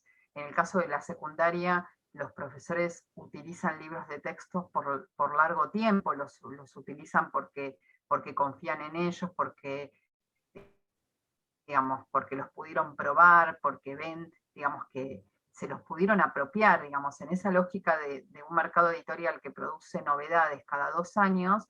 Ni siquiera los profesores pueden apropiarse de esos libros y después no los pueden recetar en el sentido de pedir libros, ¿no? Digo, recetar porque ya no están vigentes en el mercado, ¿no?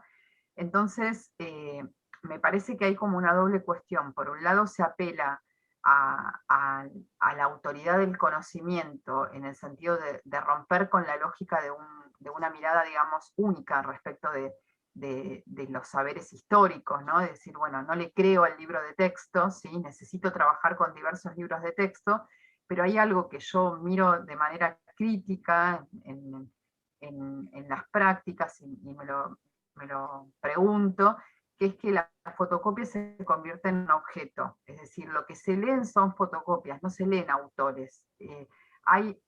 No se repone el paratexto en las fotocopias. Tengo incluso algunas imágenes de carpetas en donde las consignas son leer la fotocopia de tal tema, y nunca sabemos, digamos, bueno, de dónde es esa fotocopia, digamos, quién es el autor, cuándo se editó, de cuándo, bueno, y eso para mí es un problema importante para la enseñanza de la historia. Creo que igual las fotocopias son democratizadoras, ¿sí? Pero creo que ahí nosotros tenemos que reparar cómo reconstruimos ese contexto, de qué manera, y al mismo tiempo creo que a veces hay un problema con las fotocopias, porque digo, hay algo del saber que se pierde. Las fotocopias se usan y después casi que no se guardan. Digo, hay algo que ahí plantea Umberto Eco, y no quiero ser, digamos, nostálgica de otras épocas, pero me parece que el cómo se guardan, se reparan. Eco dice, nosotros tenemos una memoria construida por libros, y las fotocopias es algo que son como papeles sueltos. Incluso a veces es interesante ver, esto lo hice, digamos, me permitió, sí, acá dice Víctor, lo de la memoria visual como forma de conocimiento también se pierde con las fotocopias que son de mala calidad, que no se pueden, digamos, aprovechar las imágenes, entre otras cosas. Pero además digo, igual en esas prácticas docentes hay algo interesante que son las diversidades de prácticas, digamos. Por tan los profes que de pronto arman algún cuadernillo, y esto lo planteaba Estela Maris hace un rato cuando hablaba de todo el trabajo artesanal docente que se generó en contexto de pandemia, digamos, toda la autoría y la compilación docente que hay en ese trabajo de armado de cuadernillo, ¿sí? Que por lo menos se organiza de otra manera la enseñanza, y no es lo mismo que esa fotocopia entregada clase a clase, que muchas veces los chicos terminan guardando en sus mochilas y bueno, y se pierde, ¿no? Entonces, bueno, hay algunas aproximaciones de respuesta a lo que planteabas, Víctor. Sí, sumo a lo que está diciendo Marisa. En el caso del mercado editorial de los libros, hay que tener presente que si uno los analiza son coincidentes con justamente donde está la mayor cantidad de público. Entonces, el análisis del libro para lengua y literatura es que es consecuente con el diseño curricular, básicamente de Ciudad de Buenos Aires, provincia de Buenos Aires. De hecho, aquí en Río Negro la materia para el secundario se sigue llamando lengua y literatura. Tienen también los talleres interdisciplinarios de comunicación, pero básicamente la materia es lengua y literatura, y quienes piden libros recurren al libro de práctica del lenguaje, que no tiene ninguna coincidencia con el enfoque, ni con los géneros textuales, ni con los contenidos prescriptos para la provincia de Río Negro por el diseño curricular. Entonces, en las prácticas docentes, esta cuestión de los cuadernillos saltaba muy en evidencia el año pasado porque eran los cuadernillos de Seguimos Educando, no tienen nada que ver con nuestro propio diseño curricular, siguen los NAP, y no nos sirven, solo podemos apelar a alguna tarea muy particular, muy puntual. Eso por un lado para contestarle a Víctor. Por el otro lado, Alejo, entiendo que el nuevo término es el de prosumidor, pero lo que observamos en el proyecto de investigación en relación con las prácticas docentes era cómo hubo que desnaturalizar esta idea del nativo digital que estaba tan, pero tan metida en la cabeza de los docentes. O sea, en las entrevistas, los y las docentes nos comentaban, no, nosotros creíamos que los estudiantes, las estudiantes eran nativos digitales, término usado, apropiado por el docente, ¿no?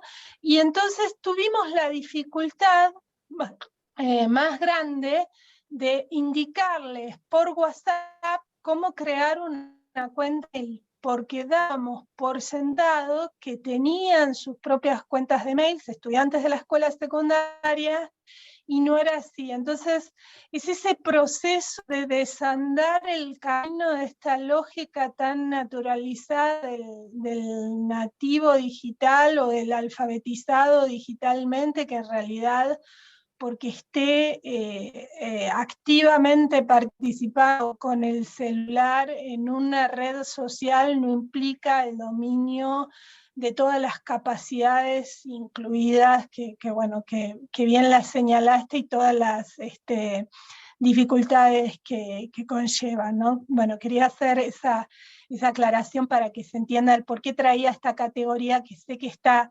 de alguna forma muy debatida teóricamente, pero que todavía en los sentidos que se le dan está muy interpenetrada en las prácticas. Es que, perdón, efectivamente, la Maris, cuando, al menos si me pongo a pensar, como si pensamos en prosumidores y nativos digitales como categorías del campo de la tecnología educativa o de los discursos sobre medios digitales de educación, si uno va a la escuela está muchísimo más instalada la idea de nativos digitales. Lo que yo veo mucho es que desde las nuevas políticas educativas y desde los documentos de los organismos internacionales, lo que está tratando de hacerse un poco es armar un escenario de discusión donde lo que se quiere superar son los nativos digitales y lo que se propone como modelo superador son los prosumidores. Lo planteaba en el marco de ese escenario, pero me parece que está muy claro lo que vos planteás. Y además, hago un comentario más, no me quiero exceder, en esta cuestión de, o sea, esta forma de categorizar y estas nociones como nativos digitales, forman parte de toda una constelación, digamos, categorial y un marco conceptual que está muy ligada también a otras conceptualizaciones, como la de las brechas digital, que plantean, digamos, dos campos o dos espacios o dos ámbitos de la cultura, el de la escuela y el de afuera de la escuela, el de los jóvenes, y digamos, la noción de brecha lo único que hace es separar, básicamente lo que hace es abonar estas otras nociones en las que se entienden en un sentido durkheimiano de la cultura, diría Rockwell, dos compartimentos estancos de la cultura cuando los puentes están ahí permanentemente a la vista, ¿no? Entonces es algo muy difícil de desentramar, de poner en discusión.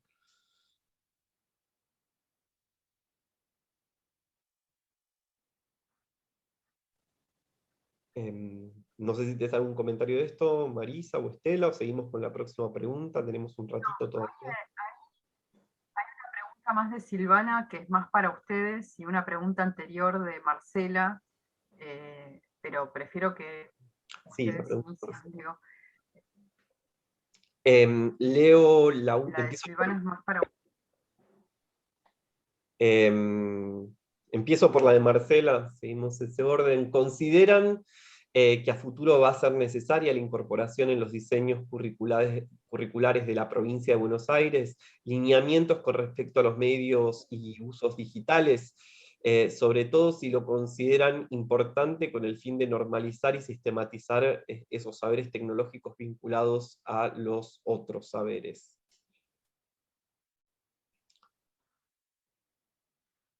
Sí, yo un renglón nada más sobre esto, digo, soy más de la idea de que los cambios vienen de abajo hacia arriba, digamos.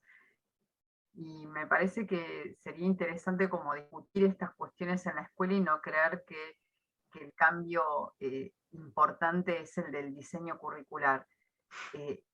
Y solo decir, digo, que me parece que digamos que seguramente va a haber una revisión de los diseños curriculares, pero que es importante que esta cuestión de lo digital se piense desde los distintos saberes, es decir, que no se produzca el error que, por ejemplo, se plantea en la Ciudad de Buenos Aires, en los diseños curriculares de Ciudad de Buenos Aires, en donde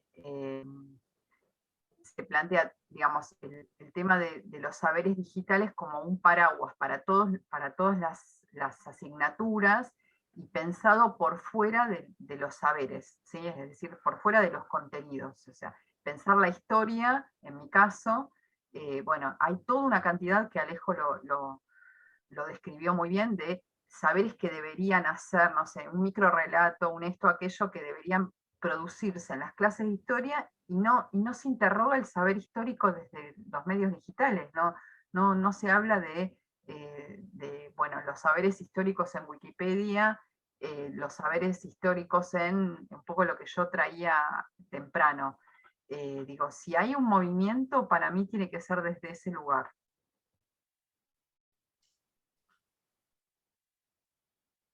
Bien. Estela Maris.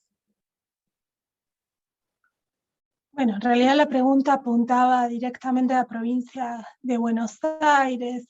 Yo creo que adhiero a la idea de Marisa de que los cambios en las políticas educativas funcionan cuando parten desde las bases, pero bueno, no ha sido así en los últimos tiempos. El diseño de la SRN está armado por especialistas, el de Cava también, el de Provincia de Buenos Aires también, o sea, son grupos de especialistas en montaña, lengua y literatura que bajan los saberes de enseñanza, y lo digo bajan justamente porque esa es la idea que quiero remarcar, no es una construcción desde las bases, y lo que analiza el grupo de perspectiva etnográfica en didáctica de la lengua y la literatura es justamente cómo se desacredita esa escuela, esa idea de la tradición escolar, para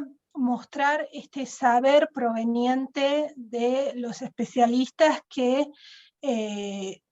negativizando las prácticas escolares es como construyen estos nuevos objetos de enseñanza y cómo reconfiguran la disciplina escolar en lengua y literatura. Así que creo que el movimiento por el cual tenemos que preguntarnos es cómo van a continuar en las prácticas de enseñanza estos debates desde las voces y desde las necesidades que los docentes plantean, independientemente o paralelamente a lo que los especialistas determinen como políticas educativas, porque siempre estamos hablando de transversalidades, negociaciones, procesos de apropiación y de reinterpretación cuando lo miramos no desde el documento, sino desde lo no documentado que ocurre en las prácticas.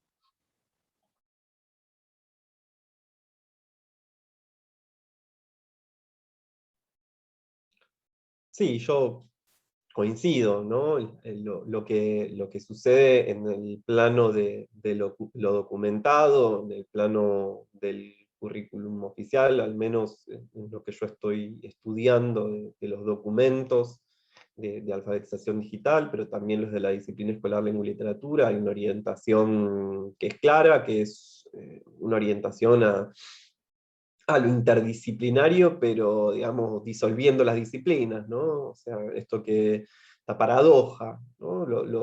Lo interdisciplinario, pero cuando vemos qué sucede con los saberes escolares, con el lugar del docente que enseña, y hay un desdibujamiento muy importante, y creo que el primer impulso que surge, y yo veo que esto pasa a menudo, es querer entablar puentes, desconociendo, digamos, un movimiento que pueda invertir el problema histórico de las reformas educativas, que es ir de arriba hacia abajo. Y creo que ahí no, ese es el gran giro.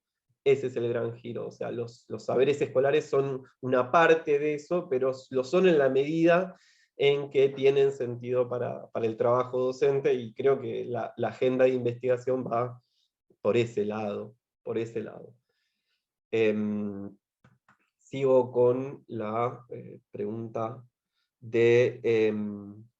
¿cuál es la pregunta que sí? A ver. La pregunta de Silvana al final. ¿Qué transformaciones y desafíos han observado en relación con el abordaje de la enseñanza de la literatura a partir de estos cambios que impuso la virtualidad? ¿Quién quiere atacar esta pregunta?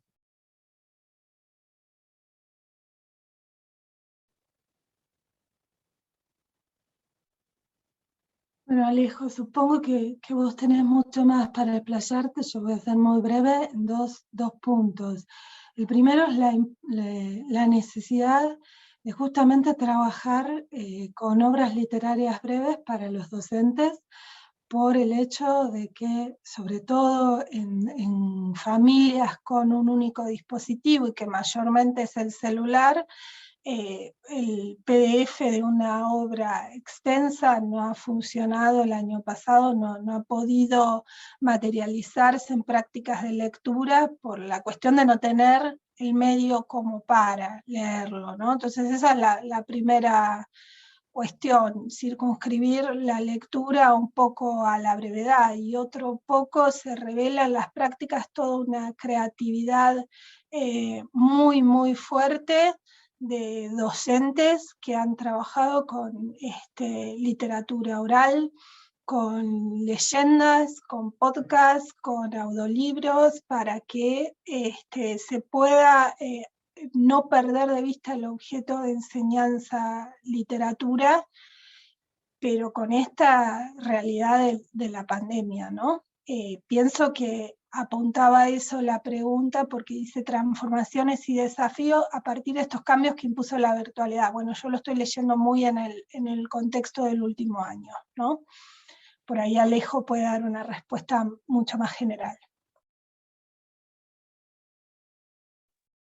Sí, me gustaría, vamos, dar algún tipo de respuesta a esto, en relación también con lo que plantea Lucas Gagliardi en el chat. Les leo: en Provincia de Buenos Aires se viene dando una conjugación muy específica entre saberes sobre los medios digitales y una tendencia de políticas educativas que buscan implantar el aprendizaje basado en proyectos. Esa mezcla tan específica se viene advirtiendo en otros territorios, y yo creo que son dos preguntas que tienen mucho que ver, ¿no? Yo, en realidad, mi investigación de doctorado la llevé adelante en un momento prepandémico. Lo que yo pude observar son básicamente el estudio que realicé, tuvo como eje los argumentos de integración de tecnologías digitales, las tensiones que surgían a partir de esas integraciones y los modos en que los docentes les daban sentido a esas integraciones, y las estrategias que utilizaban para sortear esos problemas y tensiones que iban surgiendo. Y algo que me parece que ha surgido muchísimo, tiene que ver, o sea, que surgió muchísimo a lo largo del trabajo de campo, y que todavía persiste en la virtualidad, es el aprendizaje basado en proyectos, que menciona Lucas, como metodología que, por lo menos en los diseños curriculares y en muchos documentos, vendría a resolver la enseñanza de la literatura y la integración de tecnologías digitales en la medida en que, por ejemplo, permite llevar adelante prácticas auténticas, alcanzar la producción de objetos, ¿sí?, de la cultura digital. Hay mucho de eso que, digamos, profundiza esta línea que me parece que es un tanto desescolarizadora, y al mismo tiempo lo que surgen son, digamos, fuertes quejas de los docentes, porque, digamos, trabajar con el aprendizaje basado en proyectos en un escenario de incertidumbre, de problemas que van desde lo material hasta la definición del recorte de los contenidos curriculares, digamos, es sumamente problemático, ¿no? O sea, y hay a ver, nosotros hemos, como parte del trabajo desarrollado en el proyecto de investigación del UNIPE, pero, digamos, trabajando con docentes y maestras, digamos, me han contado que el primer impulso que tuvieron en el marco de lo que se ha llamado educación remota es seguir haciendo lo mismo por otros medios. Se han dado cuenta que no han podido, las directivas de las autoridades han sido: sigamos con lo mismo, sigamos con el aprendizaje basado en proyectos, y las tensiones y los problemas que han generado en cuanto a la intensificación del trabajo docente son muy importantes. Digamos, los alumnos con los dispositivos que tienen en sus casas, que además convocan la atención y son necesarios para el trabajo de sus padres, digamos, la carencia de espacios privados para poder llevar adelante las actividades. No, hay un sinnúmero de problemas que requieren, digamos, un trabajo muy localizado y contextualizado que todavía merece ser estudiado y que no ha sido estudiado. O sea, yo estoy elaborando algunas primeras hipótesis, trabajando con docentes, hablando con ellos y ellas, pero, digamos, para mí el núcleo del problema, la cuestión es ver qué hay disponible, qué hay como lo válido, digamos, en términos de Feldman, y cómo esa dialéctica que hay entre las condiciones de posibilidad y las búsquedas que tienen sentido en el medio de esta educación remota para los docentes se conjugan, cómo se negocian, digamos. Me parece que el foco de la investigación tiene que estar puesto ahí, pero es algo que todavía está por investigarse. Al menos en mi caso, esa es la respuesta.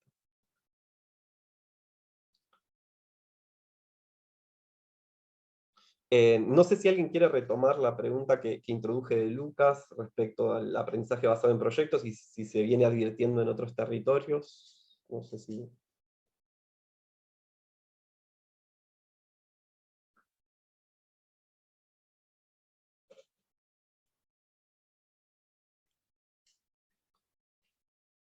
Bueno, perfecto. Entonces, si no hay otras preguntas o comentarios, y la Maris y Marisa están de acuerdo, podemos darle cierre a la mesa. ¿Parece? Me parece muy bien. Me parece muy bien. Y agradezco nuevamente el intercambio. Bueno.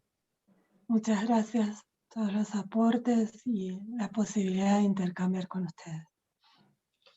Muchas Bueno, gracias. Bueno, yo por mi parte les quiero agradecer a los tres. La verdad que fueron súper interesantes todas las exposiciones. Así que muchas gracias. Bueno, muchísimas gracias a todas por todo el trabajo en conjunto, y a los y las asistentes también por las preguntas y reflexiones tan interesantes. Bueno, estamos. Adiós. Adiós. Gracias.